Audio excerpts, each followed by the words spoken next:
Hello and welcome everybody to Sound Off with Sinkoff. I'm your host, Brian Sinkoff. Of course, Sound Off with Sinkoff, sponsored by the Sinkoff Realty Group, full service real estate brokerage right here in the capital region. Well, you may not know his face, but you certainly know his voice. He is not only the voice of Siena College, but also the voice of the New York Yankees on the radio. And I'm pleased to be joined by Emmanuel Barbari. Emmanuel, what an awesome opportunity to have you on. I really appreciate it. And how the heck are you? I'm doing well, Brian. Great to meet you. It's nice to not only meet people who, hey, I could hop on a podcast, but I can hop on a podcast with somebody in the capital region who shares that blood with me, if you will, a little bit. So great to meet you and great to be here. All right. So, Emmanuel, your story is pretty well documented, but for those not familiar, we're going to go back in time a little bit. You're 24, is that right? Just turned 25. Just turned 25. You're a puppy. You're a baby. So you're in the booth. You're with Justin Shackil. You're doing play-by-play for the freaking New York Yankees. That's unbelievable. I have to pinch myself just saying that to you. But let's go back, man. You're from Long Island. You went to Fordham, much like me at Maryland. You did the college radio station thing. So take me back to how it is you even got involved in broadcasting. And then we'll get to the Yankees, of course. Yeah, so it was all sort of by chance getting involved with broadcasting. In high school, even before my Fordham days, one of my best friends was starting a live video streaming program, which had never been done at my high school. Now it seems like high schools across the country adopt something similar, or at least a lot of them. But that was foreign to my school, Harbor Fields on Long Island in the Green Lawn, Huntington area. And he helped launch that with one of our English journalism teachers, Mr. Ambrosio. And he just asked me to come and help out one night. And you're a high school kid. You want to be involved with your friends. You don't want to get left out of stuff. So I figured, why not? Like, why shouldn't I go help out with this live stream of the Harbor Fields basketball game? And they needed an announcer that night. It just so happened to be, it wasn't something I was looking to do. It wasn't something that had really crossed my mind. But I called that Harbor Fields game by chance on this live video streaming program. It was just going out to the internet. It was called High School Cube at the time. I think that's now called NFHS Network, but it was High School Cube as it started. And something clicked in that moment. It was that aha of, wow, I've been watching all these Yankee games, Knick games, Jet games, any game. And I have just as much interest in the announcers and what they're saying as the game itself. And that realization led to everything else I've done since then. At that moment, I figured, okay, if I really want to do this, let me put everything I have into doing this and getting better at it and learning about it. I went to a camp after my freshman year of high school at Chaminade, kind of down the road on Long Island. And the guy who ran it, a guy named Pat Reichart, went to Fordham. He's a Fordham alumnus. So he introduced me to Fordham and WFUV, the radio station, everything that had to do with Fordham. So the realization of I want to do broadcasting in high school and meeting Mr. Reichart and knowing I wanted to go to Fordham made me very tunnel vision. Like, this is how I'm going to do it. And then I went to Fordham, just applied myself as much as I can and got the reps and got better and tried to improve on the air. But really what led to everything now is the internship at WFAN after my freshman year at Fordham. And I think that was, in addition to the talk shows that came from that and working at Siena and Hudson Valley in the backdrop of doing stuff at FAN, I think the internship was sort of by skipping a lot of steps in the story, the internship was the launching pad for everything else, if you will. So you get the internship at FAN. Obviously, that leads to you doing some things with the Atlantic 10, things of that nature. How did you get this? And Capital Region, as you know, we're pretty passionate about our Saints here in the Capital Region. So you get the Siena gig in like the fall of 21. How does that come about? Yeah, so I saw a job listing that Siena had an opening for basketball, home road, men's basketball broadcaster, but also women's TV. And I saw a bunch of other sports, and I'm like, what a great opportunity.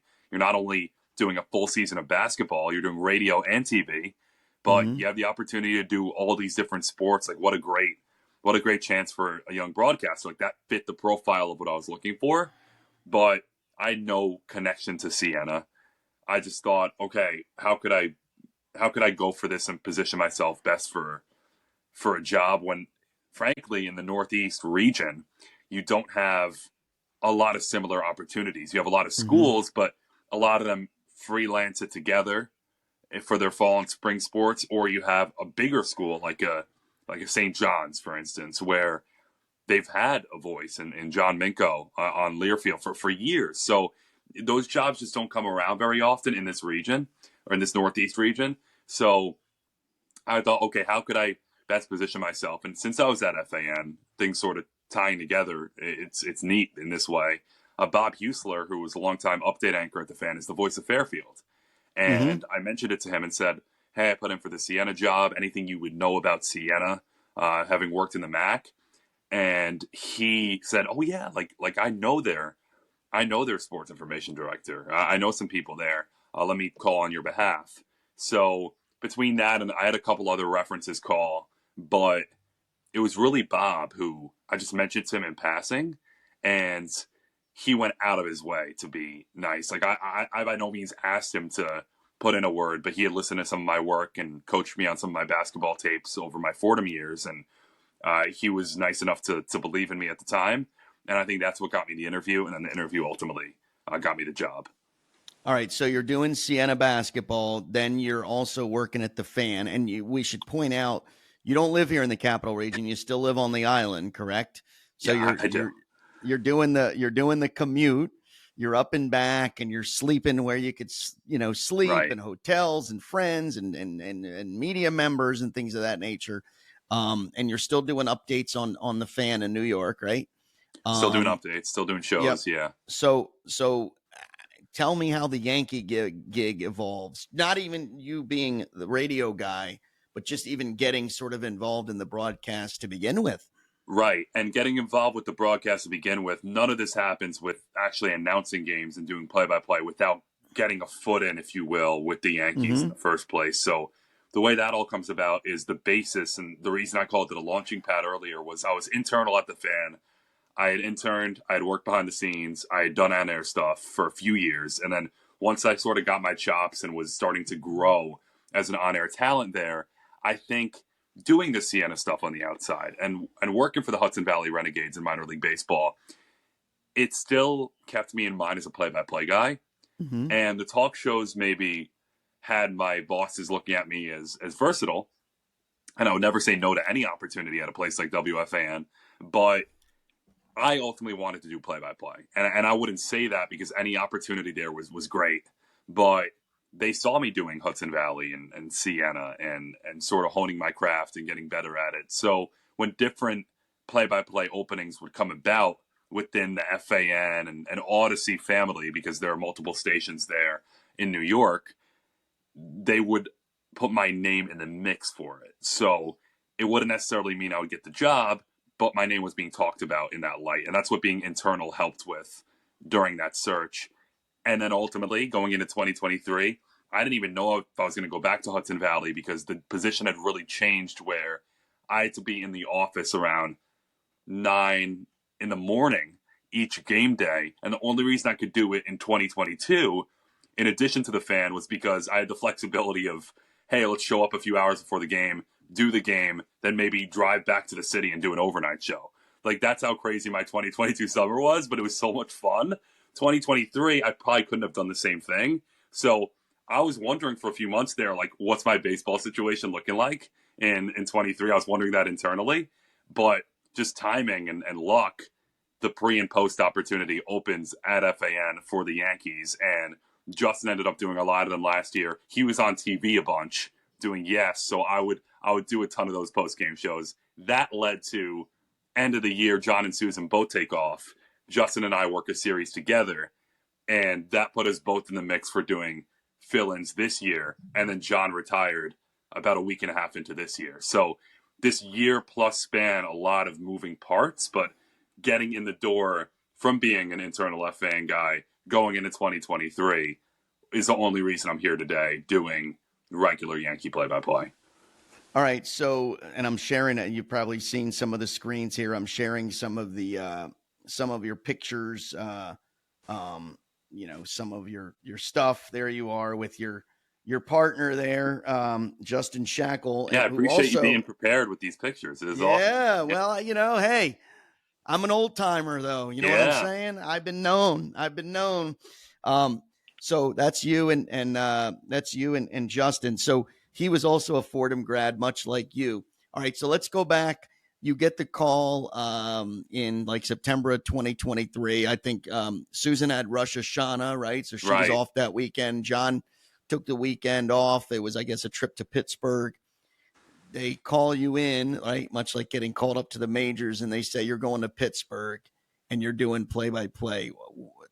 Did you have to change your diaper at that point, Emmanuel? I mean, seriously. I gotta say, Brian, I appreciate you framing it that way, because it takes me back, not that long ago, but it takes me back to that moment. And while a lot of the stuff I've gotten into this year is surreal and it's been a blast, I don't take any of it for granted.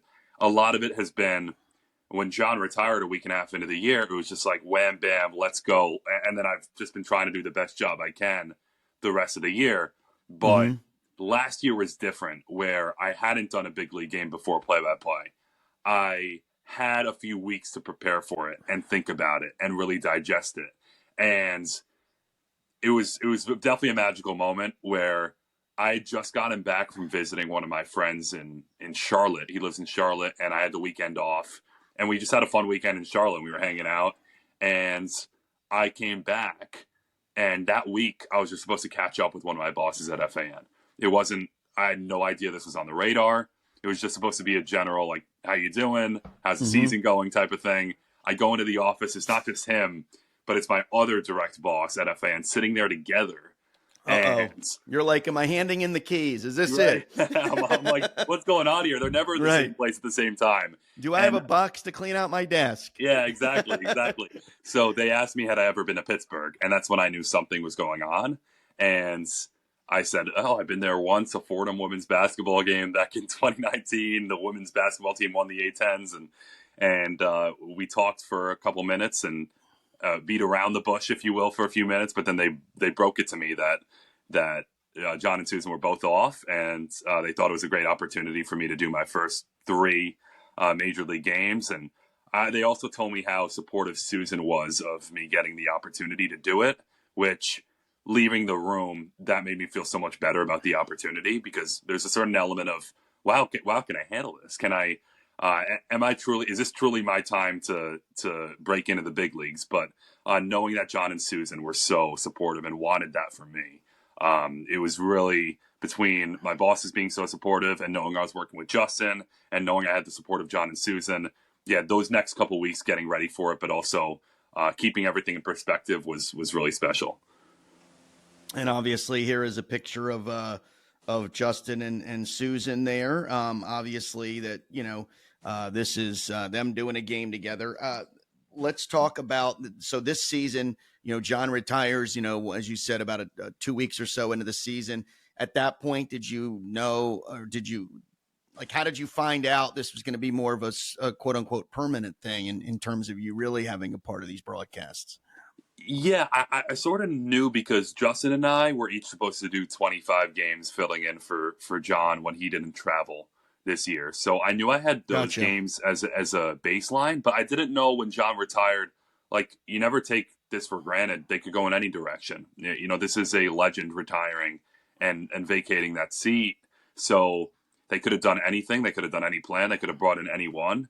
But the second they started to give me and Justin more games on the schedule when John retired, and I think they scheduled initially through Memorial Day, and there were a ton of games for me and Justin to split.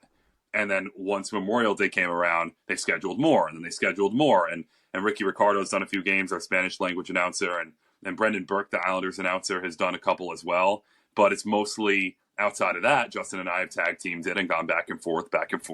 So once they continued using us, that was sort of the indicator that I would have more of a heavy load. But I was ready for anything. It could have been the baseline of 25 that I was scheduled for going into the year. It could have been 40. It could have been 35. It could have been 50. It could have been 80.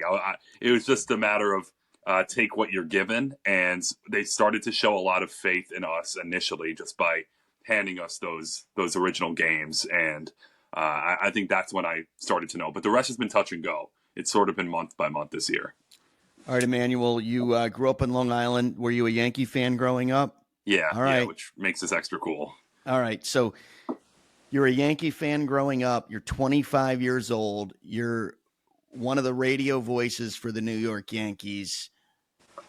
Pause for a minute and think about that, and then tell me what that means to you. Yeah, it's a great question. I reflect on it a lot. It means everything, honestly. It's everything I wanted when I decided this is something I wanted to do. You set lofty, kind of unachievable goals when you think about it, because the odds are just so slim. People will tell you dream big or nothing's impossible, but the reality is it's probably not going to happen. Like, the odds are just not in your favor. It's a very big world. A lot of people want to do this. A lot of people are really good at it. That's never lost on me either. There are people who could do it almost as good, or better than me probably out there. And I was lucky enough to be in the right place at the right time. Now, I'm not taking anything away from my ability to do this, but you have to believe in yourself to be able to do this. But you should never be naive enough to think there isn't somebody else who can. So it means everything that they took a shot on me, and they've continued to show faith in me throughout the season. And when I set those lofty, kind of unachievable goals, this was right there at the top. And I thought, wow, if I could call Yankee baseball at some point, I could be 40 years old, 50 years old, 60 years old. It would be a dream come true. So the fact that I could do it now, however long it lasts, the fact that I could do it now is really, really surreal and means everything, because it's all I ever dreamt of doing in this business. And now I could always say, regardless of where it leads, I could always say, hey, I did call Yankee baseball, and I could always look back on this season very fondly. Have you interacted much with the team? Like, how does that sort of work from your perspective? Obviously, you're traveling with them and things of that nature. So explain how that has worked for you. Yeah, I think one of the things when you are broadcasting regularly, you get more access to the team. Now, if you're covering the team here and there, it's tougher. Or if you're just in the clubhouse for home games, it's tougher. But when you're on the team charter and you're flying with them to different cities, it's not like you have mega access where you're just talking to the team right every second of the day. It's nothing like that. But the players know who you are. You're identifiable.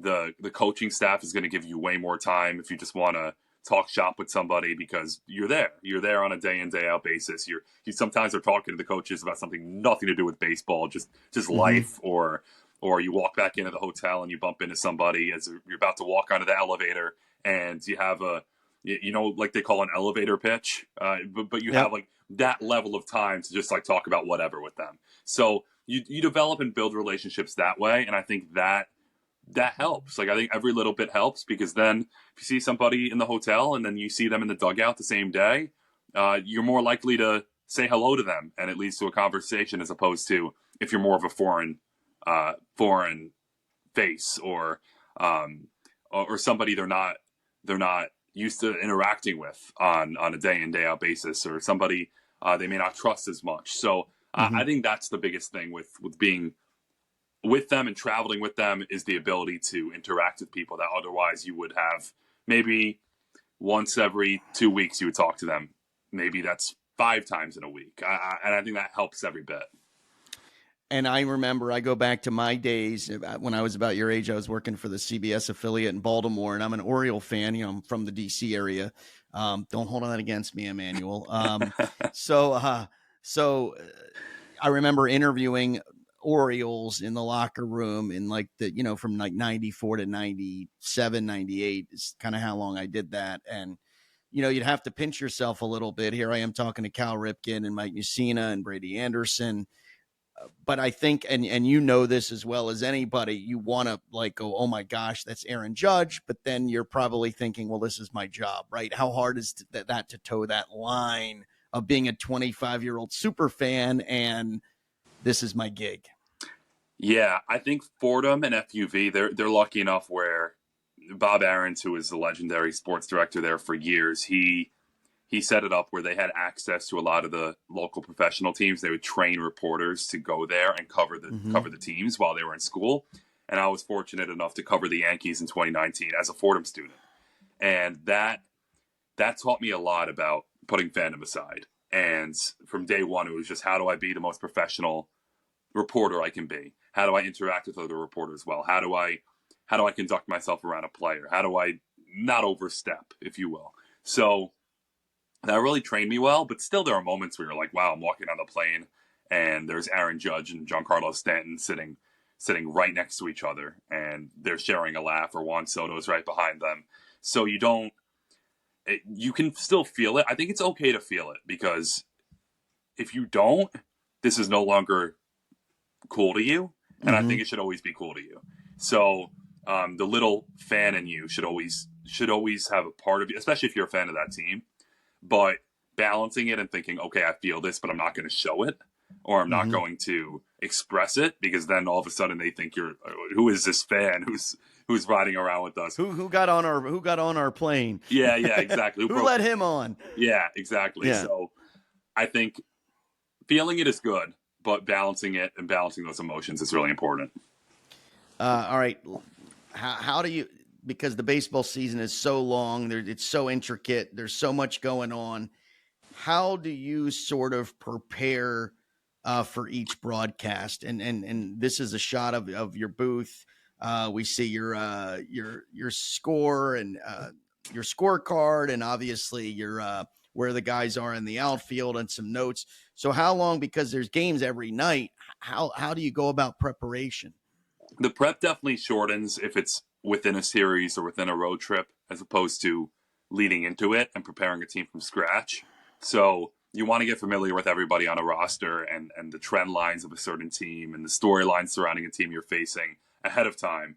But once you're in it, like, I don't think my preparation for that night's game is much more than what I'm doing at the ballpark each day. So yeah, I have a regimen of how I fill out my scorecard, what stats I need in there. Maybe if there's a story we want to potentially tell about somebody, who knows if you're going to fit it in, but you write down a couple of keywords on your scorebook so you can remind yourself, hey, this is something we might want to dive into with this guy. But outside of that, once you have the fundamental preparation on a team, that day at the ballpark is more so, okay, what is the player saying in the clubhouse? What is Aaron Boone saying about the team today?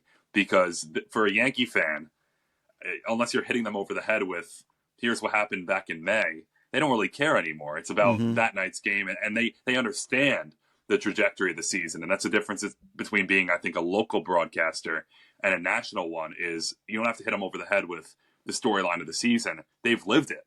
So you can just tell them what's happening that night's game. Now, for the other team, it's a little bit different, because the Yankee fan may not know what the Marlins have done all year, or who even is on the team. So you want to introduce that to them a little bit more, as if you were doing a national game.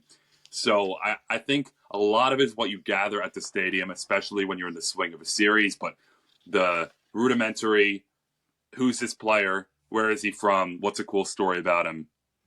Should be done before a series, just because you want to, at a baseline, if it's a 12-2 game in the fifth inning, be able to tell you something about who this number 5 hitter on the Marlins is that nobody's heard of at this stage of the season in New York. Now, other people have heard of him, but this market hasn't. So I always get that done ahead of time, and then I just go day by day throughout the course of a series and adjust to that day and what could be different.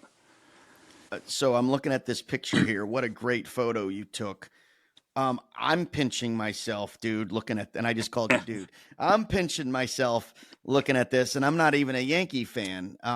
That's just that Emmanuel, you need to take this picture, man. I'm serious, and frame it, because that is just such an awesome photo. And it, like, you've made it, man. You're like, that's big time. And I just admittedly, we connected on Facebook and things of that nature, and I'm just sort of meeting you formally now. But I'm telling you, that is just, you've made it, man. And that is an awesome photo. And I think you should cherish the hell out of that thing. No, I appreciate that, man. More than you know. Like, that photo reminded me of some of the work that you put in to achieve a moment like that. Just the grand stage of Yankee Stadium in the backdrop. And I'd done a series on the road at that point, but that was my first game at Yankee Stadium. And everything is flowing through you. Like, that's not only Yankee Stadium, but you're doing a game for the Yankees. You're in John Sterling's seat, because that's actually John Sterling's seat at the ballpark. So a lot hit me that day. And I figured, okay, let's capture it best I can with the prep and the backdrop. So, yeah, that's probably one. You're right about framing it. That's one that'll stick with me, rest of my life. What's it like working with Suzyn? I mean, because she is just a baseball encyclopedia, isn't she? She really is. And I can't really be appreciative enough of, starting the season when I was supposed to fill in on 25 games, and we did a couple spring training games together. That was my first time doing 9 innings with Suzyn, because last year we did a lot of post game together, but that's a 5-minute segment, give or take. And that's much different than interacting over the course of a full baseball game. So she couldn't have been more welcoming, and she could have made it easier on me in that moment to do the broadcast effectively and to work with her and be friendly. So for someone in her position who's been around as long as she has, and somebody as young as I am, for her to do that really meant the world, and that's continued throughout the year. And I think you learn as you go, like you learn what her different points are in the broadcast, and how to handle certain moments in the game, and certain points that she makes, whether I can add to it or I can't add to it. You learn these things as you go, and did I maybe talk too much in that spot? Did I not talk enough in that spot? So you're always evaluating how your camaraderie and rapport is on the broadcast, and I think that's something I'm always trying to get better at. But she's made it super easy on me, and been a great mentor too, where after certain stretches of games, she'll give me a little nugget on, hey, here's something you could think about, or I like the way you did this, or maybe try to do this a little bit better. So hearing that from her carries so much weight because of who she is and what she's meant to the game, and how much she knows and how much she's heard. So yeah, as a partner and a mentor-like figure, yeah, Suzyn's been everything. Talk a little bit, and I know you got to run here. What does a typical day for you consist of? Like, I was like you, man. When I was a kid, I was like more enamored with the broadcasters, and I was just as enamored with the broadcasters as I was with the athletes. So, and this is you and Justin, by the way, at a game. So like, when do you get to the park, and how do you battle traffic? And that's the kind of stuff I love to hear, man. Yeah. I try to pick the spots of the day, unsuccessful a lot, but I try to pick the spots of the day that have the least traffic. So after we hop off here, I'm going to try to head to the stadium around 12:30, give or take. Now, you might hit some traffic, but not as much as you would hit at 1 or 2. So I'm going to try to get to the stadium around 2 o'clock for a 7 o'clock game. And then you have an hour of, it could be nothing. It could be just settling into the booth. It could be finishing up some prep that you might not have done that morning and getting everything set. Then 3 o'clock typically is clubhouse, 3 to 4, clubhouse availability and access with the players. And then 4 o'clock is Boone, and he'll speak in the press conference room. Then you could go to batting practice. You could go to the opposing team's clubhouse. You could hear from the opposing team's manager. The rest is what you make of it. You could have a bite to eat for dinner. You could go back into the booth. You can polish off some preparation before we get on the air at 6:25 for a 7:05 game. So it's very regimented, but a lot of it is what you make of it. I try to get there at 2:30 for a 7 o'clock game always, and try to leave earlier so there's less traffic on the way in, park in the garage, and then the benefit and the perk of doing post-game is you're not battling post-game stadium traffic. Everyone's left already. So if you're leaving the stadium 45 minutes after the game has already ended, I'm flying home. I'm flying home to Long Island. So right. I do enjoy that. People ask, do you drive? Do you take the train? I love driving there because the way home is very peaceful and relaxing with no one on the road in my way after a 45-minute post-game show. That's awesome. And then last question. How about on the road? Are you on how does that work? You're at the team hotel. Do you guys charter bus over? How does that work? We charter everywhere we go, unless it's a super local road trip. We charter everywhere we go, and we bus from the charter to the team hotel. And then from the team hotel, there are bus times every day to the ballpark. There's an early bus, there's a players-only bus, and there's a late bus. So gotcha. There are 3 options, one of which I could never do, the middle one. But the early or late I could get on. So depending on when the clubhouse is each day, I'll pick which bus to the ballpark I'm going to be on. And the rest is what you make of it, sort of like a day at the stadium. You can walk around the town or the city that you're unfamiliar with. In my case, I'm familiar with because I'm experiencing a lot of these for the first time. Walk around in the morning. You could do some prep. You could hang out in your hotel room. There's a lot you can do, but it's always regimented around the bus times, and in the case of going to and from the city, the charter times where we're flying together. And are you, when you get off the hotel in get off the bus in a city at the hotel, are fans around? Are you guys mobbed? Yeah. That must be cool, right? Traveling with the Beatles. Yeah, essentially. They're depending on the city, but a lot of times there's a gate right by the hotel. It's gated off, and then there are a bunch of fans waiting behind that gate asking for autographs or waiting for a Judge or a Soto or a Stanton or a Cole to walk out of the bus so they can yell their names as loud as they can and try to get some time with them. But that's pretty consistent every city we go, but some more than others. Like I remember Boston, because Fenway Park has a very intricate setup where you're walking out of the third base side right to the bus. It was a mob, not even at the hotel, outside of the ballpark, a mob of fans waiting for the players to try to grab them right before they could get on the bus. Right. So that one stuck out to me the most. Awesome. And did you call Judge's 300th, right? I did last week. What was that like?